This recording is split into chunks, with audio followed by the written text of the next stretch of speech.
En la parte posterior del secador de filamento, junto al cable de poder, se encuentra el botón de encendido y apagado. Presione este botón para suministrar energía al equipo. Luego, en la parte frontal, presione el botón de encendido principal durante 5 segundos. Al hacerlo, la pantalla se activará mostrando toda la información del sistema.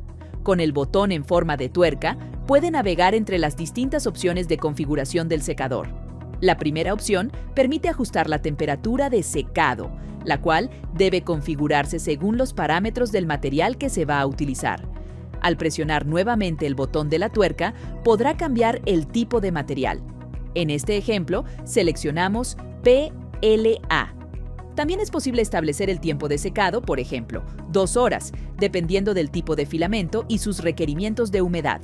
Una vez definidos los parámetros, el secador inicia automáticamente el proceso.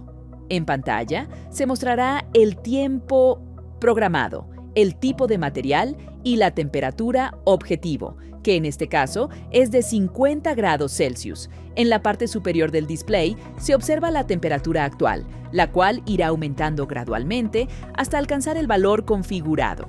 Además, se muestra la humedad relativa del filamento, que disminuirá conforme avance el proceso de secado. De esta forma, el secador de filamento garantiza que el material esté completamente libre de humedad, optimizando su rendimiento y la calidad de las impresiones 3D.